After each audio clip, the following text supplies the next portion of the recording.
Hello lovelies and welcome back to my channel for another video.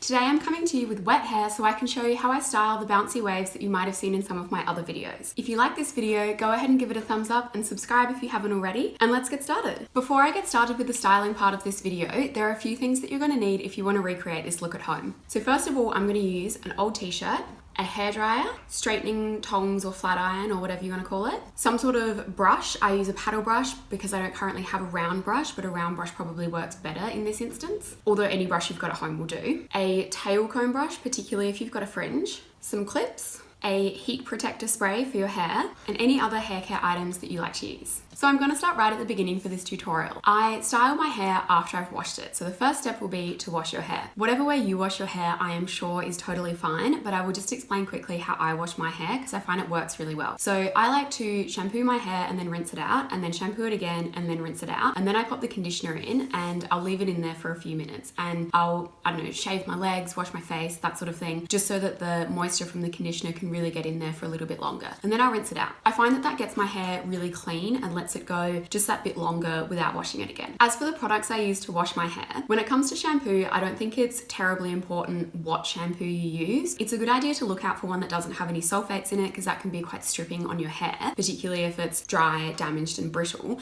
But probably most, if you look for a sulfate-free supermarket brand, that's probably going to be fine. The one that I use is the Tresemme Premium range, which is maybe a couple dollars more expensive per bottle than the Tresemme regular range. But I find that works really well and I can get it from the supermarket, so that's super easy. As for conditioner, I use this one by KMS called Moist Repair, and this is one that my hairdresser actually put me onto. So it is a little bit more expensive, but I find that it's really worth it and you don't need very much of it. It goes quite a long way. So I've probably had this bottle for several months now and I'm still going. I especially recommend this particular range from KMS if you've got really dry, brittle, bleached sort of hair. My hair is very dry and damaged from the lightning, so this is actually my natural color on the top, and then to get it to this blonde sort of color on the ends, that's actually quite a lot of wear on the hair. So this product was recommended to me by a hairdresser. It wasn't even one they stocked in the salon. I had to go and get it somewhere else, and I'm so thankful that she did recommend this product to me because it has been life-changing since I've been coloring my hair. It's really it's the only conditioner and honestly the only product I put in my hair that I find really makes, it's my ride or die hair product basically. That is enough about conditioner. Okay, so after you've washed your hair, the way you dry your hair is actually really important. Lots of people ruffle their hair in a towel and that actually causes the ends to break off a bit and can give you that very broken, split endsy sort of look to your hair. And because my hair is already damaged, I really try to be a bit more careful and gentle with my hair when it's wet because it's in a very vulnerable state while it's wet. So the first thing that I'll do is I'll just use a towel to pat my hair dry, and what you're trying to do is squeeze as much water out as possible. You don't want to ruffle it up too much because that's going to cause damage, so just squeezing as much water as possible out. So then I just wrap my hair up in an old t-shirt. Because the fibers on a t-shirt are flatter, they don't damage your hair quite as much as if you wrapped your hair up in a big fluffy towel. So I'll just show you how I do this because it can be a little bit confusing to work out how to wrap your hair up in a t-shirt if you haven't done it before.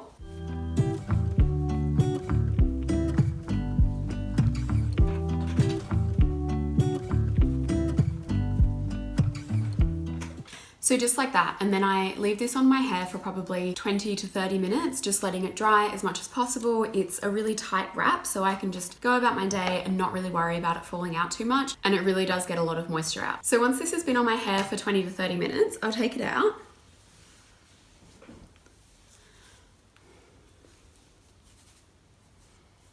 And this is where I apply some products to my hair. So the first thing I'm going to do is I'm going to spritz this heat defense spray. So if you're going to be styling your hair with heat tools, it is really important to use some sort of heat protecting spray. I like this one because it says it goes up to 230 degrees heat protection, and I can just get it from Priceline, so it's super easy. It smells really good. It always works well. I mean, I can't really tell if it works, but I hope it does. So just spray that. Spray probably more on the ends and on that top layer of the hair.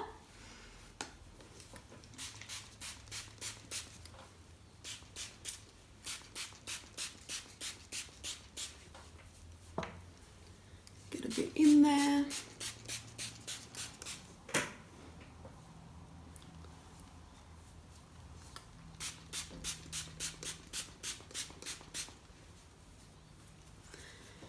Right, that's probably enough. And then the only other product I put in my hair is I've got this little vial of argan oil that I also just get from Priceline. And argan oil is supposed to be, I don't know, it's supposed to repair split ends or something like that. It makes my hair feel nice, so that's probably the main reason why I use it. It smells good too. So I just pop a pea-sized amount, about that much. Rub it in the palms of my hands until it almost disappears. And then I put it focusing just on the ends. And I probably do like some on this top layer of the hair through the mid-lengths, but I really try to avoid my fringe, my scalp, and these bits around my face because that's where it tends to get oilier.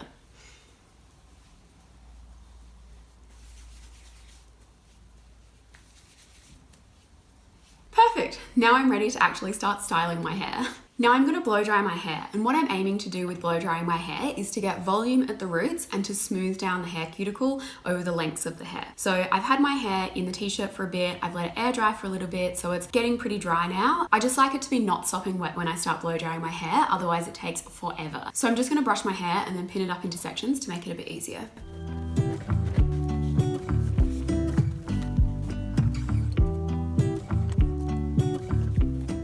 So there are two things I'm focusing on when I'm blow drying my hair. I want to get volume at the root and I want to get the hair smoothed down the lengths of it. So what I do is I get my hair dryer sort of right into the root and almost blow drying it up a little bit to really create that volume there and help the hairs stand away from the scalp a little bit so they don't get oily as quickly. And then the other thing I like to do is smooth the hair cuticle down the lengths by directing the nozzle of the hairdryer down the hair, not up the hair because that's going to cause a little bit of frizz. This is going to calm it down and smooth the hair cuticle. So I'll do it this way.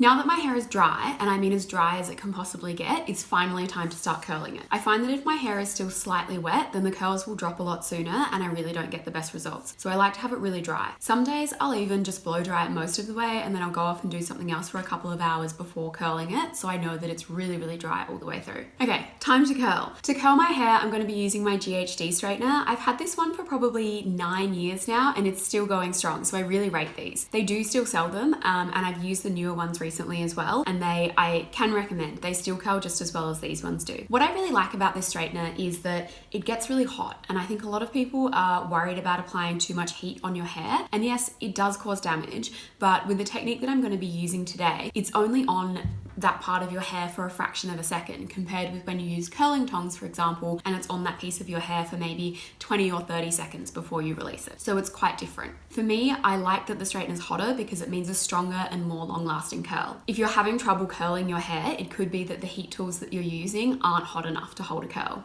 The other thing to look out for with hair straighteners is a lot of people think that you need one with a round barrel, and this one has, like, it's sort of rounded on the edges, but you can see that it's really flat on the sides. And you really don't need one that has a round barrel because this is not where the heat is. That's not where the curl is being made. I think the curl is being made, I mean, I say this, I don't really understand it, but I think the curl is made with the motion of it coming off the heat bit here rather than it curling around this section of the hair straightener. It's not a curling tong, the technique is different. So I'll just pin my hair back up exactly like I did with the blow dry and I'll get started with curling it. So I'll show you the technique that I use with the heat off first so I can show you slowly, and then I'll turn the heat on and I'll show you what it looks like. So I'm going to take a really small piece of hair, and it should be quite small, otherwise it'll fall off the edges of the straightener and that'll make it quite difficult to curl my hair. So if you're finding that you're having trouble with getting the technique right, take a smaller piece and see if that helps. So what I'm going to do is apply the straightener quite close in to my scalp, and I'm going to hold the other end of the hair with this hand. I'm going to turn the straightener over like this and away from my face. Just turn it over once, and still holding onto this piece of hair here, I'm going to glide the straightener down the length of the hair and pull out. And what will happen is this will bounce back into a curl. So I'll just show you again, taking a small piece, apply the straightener quite close to the scalp, flip it over once, still holding on to this end of the hair, and then glide the straightener through and release. You do want to have a little bit of tension on the hair, otherwise you're not going to get the curl you want. So I'll just show you again. Little piece of hair, pop it in, flip it over, and just, you want that to be, this section, to be quite taut. You're not pulling the hairs out of your head, but you do want it to be taut. So just grabbing this again, and then pulling that through with some tension on the hair. So I'll put the heat on and I'll show you what it looks like. So just taking that small piece of hair again, I like to brush it out so that it's smoother. Straighten it in, flip it over, and glide it down the length of the hair and release. And then I just wrap it back up in my finger, and you can see that that's created quite a bouncy curl. So I'll just show you that one again. In, flip it over, and glide it down the length of the hair. Then I wrap it back up in my finger and get rid of it. So I'll just show you that technique a few more times. Take a small piece of hair, get the straightener in there, flip it over, and just glide it down the length of the hair. Roll it back up in your finger, hold it until it cools down a little bit, and then get it out of the way.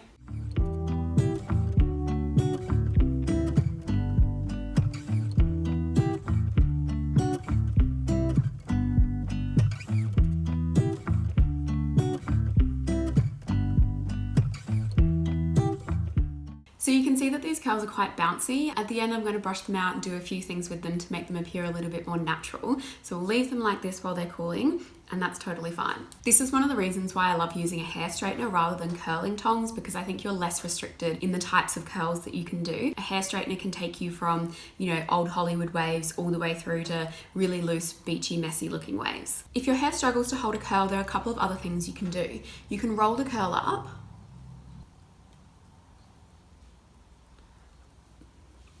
and just pin it in place there with a bobby pin, or you could roll it around some Velcro rollers to hold its shape while it's cooling down, and that'll help the curl stay in for a lot longer. I'll just take a bit more of my hair down and show you how I achieve a bit more of a beachy look.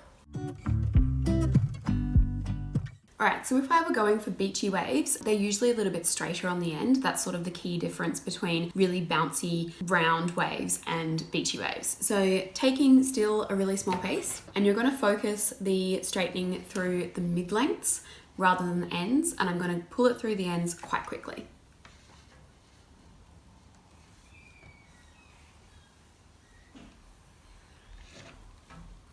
So it's basically the same technique, except you just pull it through the ends a lot quicker. And as you can see, with that curl, it's a lot looser. This at the top will drop quite quickly, so I won't do anything about it now. You can always go back in and sort of straighten little sections out if they're too curly for you, but that sort of gets that beachier, looser sort of look on the ends. I'll do a couple more pieces to show you.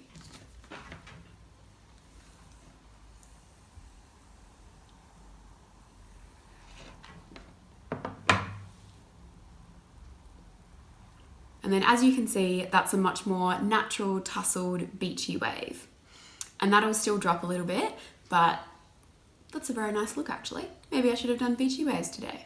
Maybe I'll save that one for another video. All right, I'm gonna do the rest of my hair now, and I'm gonna speed through it until right at the end, otherwise we'll be here for hours and hours.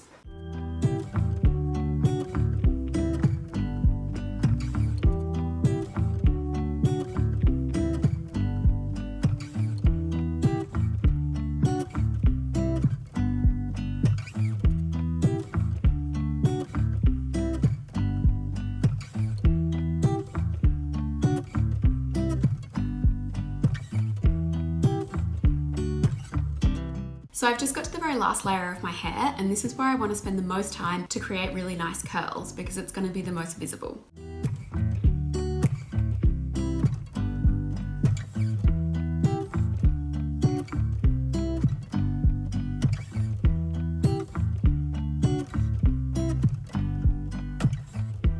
All right, now I'm going to brush my curls out and see where we're at.